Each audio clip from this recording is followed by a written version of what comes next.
바울은 디모데에게 계속해서 두 번째 위탁을 계속 이어 나가고 있습니다. 오늘은 그 두 번째 위탁의 두 번째에 해당하는 내용입니다.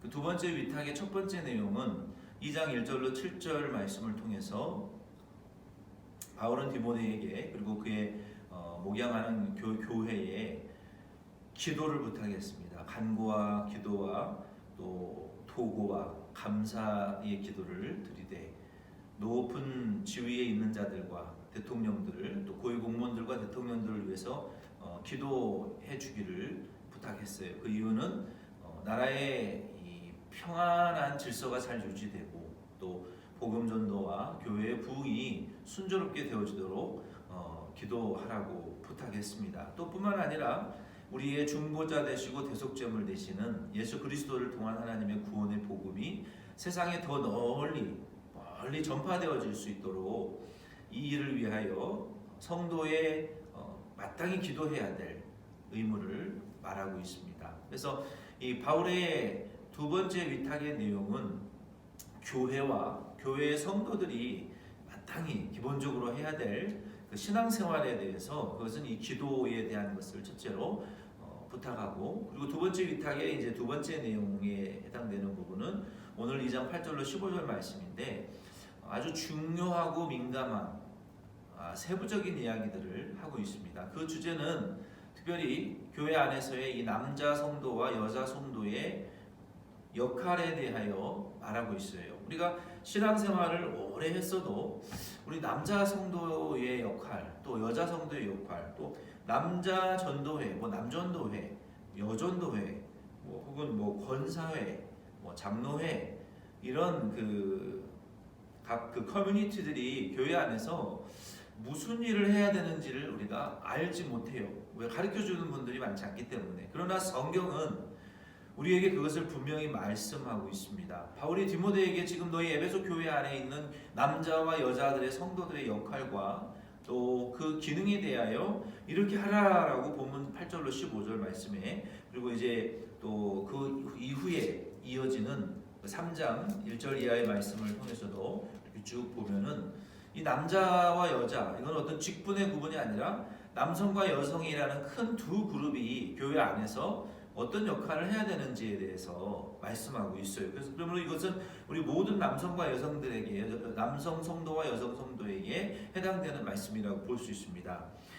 그래서 오늘 말씀의 제목은 거룩한 손을 들어 기도하고 해산함으로 구원을 얻으라라는 제목으로 이 말씀의 은혜를 받기를 원합니다. 이것은 남성과 여성의 교회 안에서의 중요한 기능을 우리에게 보여주는 말씀이에요.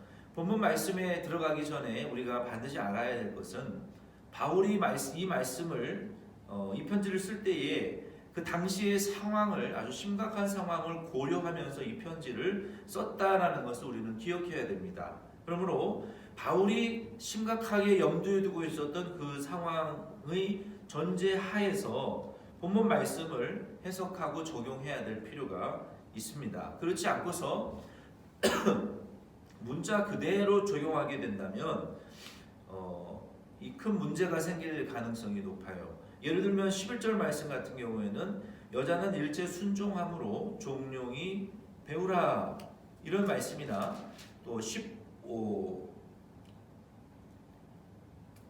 11절 말씀 같은 경우에는 문자 그대로 적용하게 되면 이런 아주 여성 차별적인 이런 내용으로 변질되어져서 심각한 문제를 일으킬 가능성이 있기 때문에 그렇습니다. 먼저 우리는 그 상황이 어떤 것이었는지, 왜 바울이 그렇게까지 단호하게 말해야 됐었는지에 대한 상황은 맨 마지막 부분에 말씀을 드리겠습니다. 먼저 본문에 들어가면은 8절 말씀에 보면은 이 8절 말씀은 바울은 남자들에게 대한 내용을 단 한 문장으로 마치고 있어요. 남자들에 대한 문제는 바울이 이 교회 안에서 이 남자들, 어떻게 보면 남성 위주로 이제 만들어진 교회 당회라든지 또 운영위원회, 이런 분들, 또 혹은 어떤 남성 집사회, 안수 집사회, 또 어떤 연령이 높은 남성분들의 교회 안에 있는 커뮤니티들에 대하여 하시는 말씀인 것 같아요. 이 분들을 향하여 남자들은 교회에서 어떤 재정 문제나 또 중요한 결정에 있어서 개인의 이익과 욕심 그리고 권위 의식을 버리고 거룩한 손을 들어 기도하기를 힘쓰기를 원한다라고 바울이 말씀했어요. 그러므로 우리 그리스도인들은, 특히 남성 그리스도인분들은 본문에 이러한 배제해야 될 것들을 분노와 다툼이라고 표현했습니다. 그래서 이러한 것들을 우리가 배제하고 교회 안에 재정 문제에 대한 어떤 결정, 예산, 결산, 재직회, 운동회 이러한 것들 혹은 어떤 중요한 교회 문제들을 결정하는 자리에서 우리 남자분들은 자기의 이익과 자기의 권위를 앞세우지 마시고 낮은 자리에 처하면서 거룩한 손을 들어 기도하는 일에 더 힘쓰시는 우리 남성도님들이 다 되실 수 있기를 바랍니다. 그러므로 우리 덴버시원 장로교회의 남성 커뮤니티들 어린아이로부터 어른에 이르기까지 우리는 모여서 분쟁하고 다투고 누구의 이익을 더 많이 챙기고 어느 부서에 더 많은 재정을 분배하며 또 어떤 중요한 의사결정을 내리든지 간에 우리는 모이면 항상 거룩한 손을 들어 기도하라는 것은 거룩하신 하나님과의 영적인 교제가 있는 그러한 기도하는 남자들이 되라. 분노와 다툼과 욕심과 물질 문제와 어떤 중요한 이슈의 결정에 대해서 자기의 권위와 이득을 앞세우지 말고 오직 그러한 것들은 내려놓고 우리가 높이 들어 올려야 될 것은 우리의 이 손을 하나님 앞에 높이 들고 하나님께 좀 더 가까이 나아가서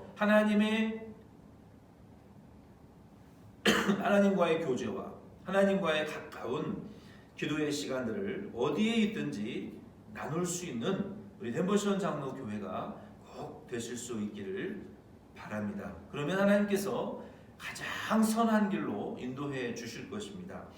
두 번째, 이제 9절로 10절 말씀의 내용에 보면은 바울은 교회 안에서 여자들의 역할에 대하여 남자들보다도 7배나 많은 절수를 말씀했습니다. 왜냐하면 그럴 만한 상황이 있었기 때문이에요. 우선 본문의 내용을 살펴봅시다. 그리고 이어서 당시의 상황을 좀 살펴보면서 말씀을 마무리하기를 원합니다. 바울은 9절로 먼저 10절 말씀에 보면은 여자들의 그 특징적인 요소들을 집어서 그것을 통하여 교회 안에서 여자들이 영적으로 영적인 생산적이고 영적으로 창조적인 일들을 어떻게 해야 될 것인지를 빗대어 설명하고 있습니다. 아주 재미있어요. 여성들의 이러한 어떤 그 특징들을 빗대어서 이것을 투사해서 이것이 투사하는 바는 결국 여성성의 그 영적인 창조와 생산적인 일들을 해내야 될 것이 있다라고 바울은 우리에게 보여주고 있어요. 바울이 9절로 10절 말씀에 먼저 집은 여성의 특징은 이 옷 입는 것에 대하여 단정하게라는 단어를 사용했습니다. 단정하게라는 것은 이 헬라어 원어에 보면은 이 코스미스라는 단어의 원어적인 의미는 이 존경스러운, 고상한이라는 의미가 있습니다. 이 옷이라는 것은 여성이든 남성이든 상황과 또 문화에 맞게 입으면 그것이 존경스러운 것이고 질서 있고 단정한 고상한 복장이라고 말할 수 있습니다. 그러므로 교회 안에서 우리가 교회에 올 때에는 존경받을 만한 또 상황과 문화에 맞는 단정한 고상한 그러한 옷을 입고 와야 됩니다. 그리고 이 바울은 또 여자들의 외모의 단장에 대하여서도 말씀하셨는데요. 여기에는 이 소박함과 어떤 합리적인 것으로 하되 보석 장신구나 이런 보석류나 또 이런 그 어떤 외모의 아름다움보다는 오히려 선행이 더 필요하다, 아름답다라고 말씀하셨어요. 그래서 그러므로 이 여성들의 외모와 단장하는 것에 있어서 그 여성들은 그러한 특징이 있고 그러한 것들이 본능적이고 자연스럽습니다. 바울은 이러한 것들을 하지 말라라가 아니에요. 그래서 어떤 분들은 이걸 가지고 뭐 여러 가지 말씀들을 많이 하는데 코스미오, 질서 있게, 그리고 상황과 문화에 맞게 다른 사람의 눈에 너무 거슬리거나 이 좀 불편한 느낌을 주지 않는 그런 옷과 외모로 교회 안에 와서 우리가 존경받을 만하고 상황에 적절한 옷과 외모를 입고 하나님께 예배하며 봉사하고 우리가 믿는 일을 잘하면 돼요. 그거는 그렇게 하되 그것을 빗대서 바울이 지금 우리에게 투사해 주고 있는 영적인 진리는 여자분들에 대한 이 영적인 이 진리는 무엇이냐면 이러한 외모적인 것들도 이러한 질서 있게 하는 것은 좋지만 그런 것들보다도 더 아름다운 것은 선행으로 행하는 것이 더 아름답다라는 거예요. 그러므로 우리 덴버션 장로교회 우리 여성 성도님들은 어떤 이 시대가 정한 기준에 여성의 그 여성성의 아름다움을 우리가 추구하기보다는 우리는 이러한 여성성의 영적인 의미, 영적이고 좀 더 창조적인 일을 위하여 진실과 선행을 행하는 것이 하나님을 경외하는 즉 교회에 합당한 것이다라고 말씀했기 때문에 우리는 외복과 외모는 우리가 존경받을 만하고 상황과 문화에 맞게 질서 있게 고상하게 우리가 입고 치장하고 그것을 기본적으로 하되 우리는 이것을 통해서 우리 여성 성도님들은 우리의 믿음의 행위로 오히려 이 보이는 눈에 보이는 보석과 외모보다도 우리의 이 믿음의 선한 행위를 통해서 우리의 속사람이 더 아름다워지고 더 빛나고 또 영롱하고 반짝거리는 이런 영적인 속사람의 아름다움을 추구하심으로 하나님의 교회에 질서와 덕을 세워나가실 수 있기를 바랍니다. 이제 여기서 바울이 그쳤으면 오늘날에 이제 디모데전서 2장 11절로 15절 말씀을 통해서 수많은 논쟁적인 이야기들이 아마 없었을 거예요. 그러나 11절로 15절 말씀을 우리에게 말씀하셨다는 것입니다. 이 11절로 15절 말씀에 여성들에 대한 내용들을 좀 더 덧붙이는데요. 이 내용은 지금 2020년이 되어도 성경의 가장 어려운 난해 구절 가운데에 한 가지라고 보고 있습니다. 많은 신학자들이. 왜 그러냐면 이 말씀을 통해서 여성 목사 안수에 대한 찬반이 갈라졌고 또 페미니스트자들이 이 말씀을 근거로 비난의 대상으로 삼는 내용이기 때문에 그래요. 오늘 그 내용에 대해서는 우리가 거론할 필요가 없습니다. 여성 안수, 목사 안수를 해야 되냐 안 해야 되느냐, 뭐 페미니스트의 이런 것들의 내용들은 너무나 골치 아픈 이야기들이에요. 그리고 그런 내용들보다도 우리는 왜 바울이 그때 상황에 이 여성 성도들에 대하여 이렇게 단호한 내용을 말해야 했었는지를 이유를 좀 살펴보기를 원합니다. 먼저 11절 말씀의 내용에 보면은 내용을 먼저 바울이 말한 내용을 살펴봅시다. 성경을 근거로 여자는 순종해야 한다라고 말했어요. 어떤 성경을 근거로 했냐면 창세기 2장 20절에 여자의 창조의 목적은 남자를 돕는 배필로, 또 창세기 3장 16절에는 남편의 다스림을 받는 자로 창조하셨기 때문에 순종해야 된다라고 바울이 말하고 있습니다. 또 고린도전서 11장 3절에도 보면은 바울은 여자의 머리는 남자요, 남자의 머리는 그리스도요, 그리스도의 머리는 하나님이다라고 우리 위에 다 각자의 머리가 있기 때문에 우리는 그 머리 되는 대상에게 순종해야 된다라고 바울이 말씀하셨어요. 그러므로 이 성경적인 것은 우리는 순종해야 될 대상이 있고 또 이 여성에 대해서는 바울이 순종하고 또 남편의 다스림을 받는 이러한 창조의 목적이 있다라고 바울이 말했습니다. 그리고 12절 말씀에 보면은 바울은 교회 안에서 여자가 남자를 주관하는 것을 금지했어요. 이 주관한다라는 것은 지배하고 다스린다라는 헬라어의 그런 의미가 있더라고요. 이 말씀은 교회 안에서 여자 성도님들이 직분을 받거나 어떤 봉사를 금지한다라는 말의 근거가 전혀 되지 않습니다. 이것은 여성 성도의 봉사나 또 직분 받는 것을 금지하는 것이 아니라 여성이 교회 안에서 남성을 주관하고 지배하고 다스리는 입장에서 교육한다든지 교훈하거나 권위를 행사하는 것은 성경은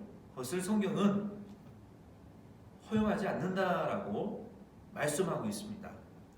뭐 이것이 여성 목사 안수의 찬반을 가리는 말씀인지 아닌지는 바울이 그것을 염두에 두고 썼는지 안 썼는지는 아무도 모릅니다. 어쨌든 그 내용은 우리가 거론하지 말고 바울이 이 성경적인 근거로 지금 디모데를 향해서 그가 목회하는 에베소 교회를 향해서 그리고 이방인 교회들을 향해서 새로운 남자와 여자 성도의 기준을 제시하고 있는 거예요. 바울은 여자 성도들에 대해서 남자에게 순종하고 남자를 주관할 수 없고 어떤 교육과 권위를 행사할 수 없다라고 교회 안에서 여성의 한계를 정해버렸습니다. 그렇다면 바울은 왜 이렇게 여자들을 차별하는 듯한 내용을 단호하게 말씀할 수밖에 없었을까요? 바울은 이 많은 부분에서 고린도전서 갈라디아 3장 28절 말씀에 보면은 남자나 여자나 다 그리스도 예수 안에서 하나이니라라고 전혀 차별적이지 않은 태도로 말씀했어요. 또 고린도전서 11장 11절에도 보면은 그리스도 주 안에서 남자 없이 여자만 있지 않고 여자 없이 남자만 있지 아니하니라라고 이 남자와 여자의 인권과 권위의 이 평등함을 바울은 여러 군데서 말하고 있습니다. 그런데 왜 디모데서에서 그리고 또 고린도전서나 로마서 같은 데 보면은 전혀 상반된 이야기를 지금 하고 있습니다. 여자들은 교회 안에서 남자를 가르치거나 주관할 수 없다. 또 순종하라, 잠잠하라 이러한 말씀을 왜 하셨을까요? 그 이유가 있다는 것입니다. 그 이유는 당시에 영지주의자들의 이단과 율법주의자들의 이단들이 있었습니다. 그 이단들의 특히 여자들을 교육해서 교회마다 파송하고 교회를 공격했습니다. 이것이 문제였고 당시의 상황이었다는 거예요.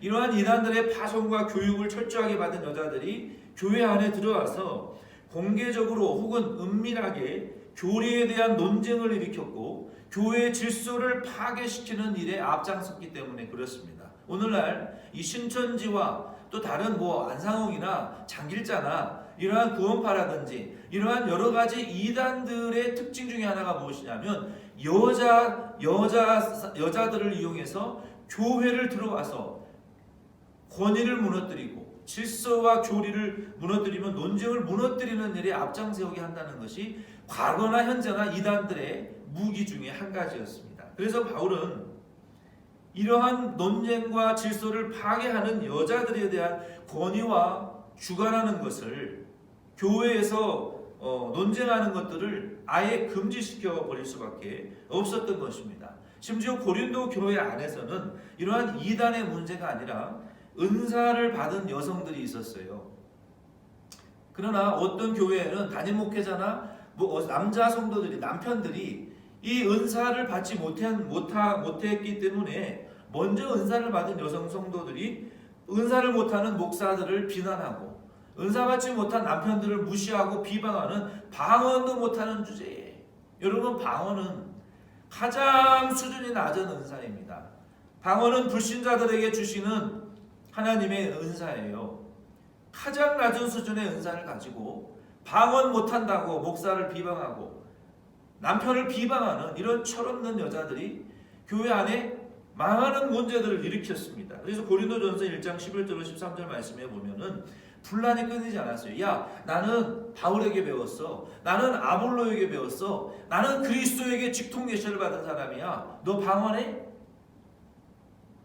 이렇게 교회를 분란을 일으키고 시끄럽게 하고 예배에 모일 때마다 교회에 모일 때마다 질서를 지키지 않고 공중 예배 시간에도 자기도 이해하지 못하고 남들도 이해하지 못하는 방언을 이파파라카스면 이런 방언들을 막 하고 랄랄랄라 방언을 하면서 통변에 자기가 은사도 받지 못하는 이해하지도 못하는 말들을 예배 시간 안에 너무나 무질서하게 함으로 말미암아 교회의 질서가 무너지고 권위가 무너지는 이런 일들이 분쟁이 끊이지 않는 이 교회의 상황이 일어나고 있었습니다. 그래서 바울이 고린도전서 14장 32절로 38절에 보면은 이런 말씀을 하셨어요. 예언하는 자들의 영은 예언하는 자들에게 제재를 받나니 하나님은 무질서의 하나님이 아니시요 오직 화평의 하나님이시니라. 이 예언과 방언을 하는 사람들은, 우리가 한 사람이 예언을 시작하면 다른 사람들은 예언을 멈춥니다. 방언을 하는 사람들이 있으면 통변하는 은사도 있습니다. 그러나 방언과 통변을 또 마음의 기도를 하지 않으면서 온통 방언만 해대면 그는 질서가 있는 것이 아니며, 여러 사람들이 한꺼번에 예언하는 것도 질서가 아니라는 것이죠. 이것은 반드시 질서를 지켜서 교회 안에서 담임 목사의 권위 아래 복종하며, 말씀의 권위 아래 그리고 담임 목사의 권위 아래 복종하며 순종해야 될 것이라고 말하고 있습니다. 그래서 이 무질서의 하나님의 화평이나 모든 성도가 교회에서 함과 같이 여자는 교회에서 잠잠하라. 모든 성도가 교회에서 순종하고 복종하는 것처럼 여자들도 방언 못한다고 비방하고 질서와 권위를 무너뜨리는 그러한 여자들은 잠잠하라고 말한 거예요. 만일 무엇을 배우려거든 집에서 자기 남편에게 물을지니 여자가 교회에서 말하는 것은 부끄러운 것이라. 하나님의 말씀이 너희로부터 난 것이냐 또한 너희에게만 임한 것이냐. 만일 누구든지 자기를 선지자나 혹은 신령한 자로 생각하거든 내가 너희에게 편지하는 이 글이 주의 명령인 줄 알라. 만일 누구든지 알지 못하면 그는 알지 못한 자니라. 바울이 이러한 무질서와 은사로 권위와 질서를 무너뜨리는 이 여자 성도들에 대하여 단속으로 여자들은 오히려 잠잠하라 교회에서. 왜? 교회가 무너지고 질서가 파괴되기 때문에 오히려 잠잠하라고 말씀하신 거예요. 그리고 바울은 계속해서 13절로 14절에 보면은 창세기 2장 18절 말씀을 근거로 여자가 남자를 돕고 순종하는 것이 성경적인 원리이다라고 말하고 있어요. 그 원리는 어디서 나왔습니까? 창세기 2장 18절 말씀을 근거로 하와가 먼저 타락했기 때문에, 범죄했기 때문에 여자가 남자에게 순종하라라고 말하고 있습니다. 그래서 이러한 상황들 때문에 은사주의자들의 치우친 우리 여성 성도들, 또 이단의 파송을 받은 여자들이 교회의 질서와 권위와 복음을, 교회를 근간을 무너뜨리는 여자들이 있었기 때문에 이러한 여자들에 대하여, 여성도들에 대하여 잠잠하고 순종을 먼저 배우라라고 바울이 말씀하실 수밖에 없었던 것입니다. 이 말씀은 잘못된 해석, 즉 여성들의 직분과 봉사를 제재하며 또 여성의 인권과 권위를 무시하는 이러한 말씀의 근거가 될 수 없고, 당시의 상황에 의해서 무질서한 은사와 이단의 잘못된 교리를 배제하기 위한 바울의 단호한 조치였다는 것을 우리는 이해해야 됩니다. 마지막으로 바울은 그리고 15절 말씀에 우리 여성들의 사명에 대해서 매우 중요한 말씀을 했습니다. 그 말씀은 우리 여자 성도님들이 구원을 위한 중대한 이 구원 활동에 의무가 있다라는 것을 말하고 있어요. 15절은 9절로 14절 말씀의 요약과 같습니다. 만약에 여자가 절제, 즉 정절이 포함된 사랑, 절제가 있는 사랑, 절제가 있는 믿음, 절제가 있는 거룩함을 추구하게 되면 구원을 얻게 될 것이다 라고 바울이 말했어요. 바울이 이 15절 말씀에서 본 여성의 탁월성은, 앞에서는 여성의 옷 입는 것과 외모 관리하는 것을 통해서 겉사람보다는 속사람을 아름답게, 선한 믿음의 행위를 통해서 속사람을 아름답게 하는 것이 더 좋다라고 말했고, 두 번째 우리 여성의 탁월한 특징은 바울은 이 해산의 수고라고 봤습니다. 즉 잉태하고 해산하고 양육하는 것까지 다 포함한 해산의 수고를 바울이 여성의 탁월함, 남자들은 상상하고 경험할 수 없는 그런 해산의 탁월함에 대해서 말하면서 여성 성도님들은 아이를 잉태하고 해산하고 양육하는 그러한 탁월한 이 특수한 이 성품을, 이러한 특징을 통해서 여성분들이 가질 수 있는 다른 영혼들을 향하여, 다른 영혼들을 영적으로 기도로 그 영혼들을 구원받을 수 있도록 마음으로 품고 기도하고 영적으로 해산의 수고를 하고 영적으로 양육의 수고를 해야 할 의무와 사명이 있다는 것을 바울은 우리에게 표현하고 말씀하고 있는 것입니다. 그러므로 결코 바울은 여성 차별주의자가 아니었다는 것입니다. 말씀을 맺습니다. 바울은 여자들, 즉 지금은 여자들이나 남자들이나 누구나 될 수 있는 거예요. 복음을 무너뜨리는 그 여자들, 이단으로부터 파송받은 여자들, 그리고 은사주의에 치우쳤던 여성 성도들로 인하여 교회의 질서와 권위가 무너지고 복음의 근간이 파괴되는 것을, 교회가 무너지는 것을 지키고 이 복음으로 십자가와 부활의 예수 그리스도의 온전한 복음으로 세워진 교회가 온전히 지켜져서 다른 이방인 교회들에게 모범된 교회로, 복음 전파하는 교회로 성장하고 성숙하기를 원했습니다. 오늘 이 말씀을 통해서 우리가 분명히 알아야 될 것은 복음은 남성과 여성을 전혀 차별하지 않습니다. 남성은 그러므로 분노와 다툼을 버리고 이기심과 권위의식을 내려놓고 오직 거룩한 손을 들어 하나님께 가까이 나아가서 하나님의 뜻과 결정을 구하며 하나님과 친밀한 교제를 나누는 모세와 같이 하나님 앞에 손을 들고 기도하는 우리 남성 그리스도인들, 성도님들이 되기를 바랍니다. 우리 여성분들은 외모보다 믿음의 선한 행위로 우리의 영혼의 속사람을 아름답게 꾸미고 영혼의 속에서 아름다운 향기가 흘러나오고 뿐만 아니라 다른 영혼들을 영적으로 기도로 품고 기도로 잉태하고 해산하고 양육할 수 있는 영적 해산의 사명을 감당해내실 수 있는 우리 대모션 장로교회의 저와 여러분 되실 수 있기를 바랍니다.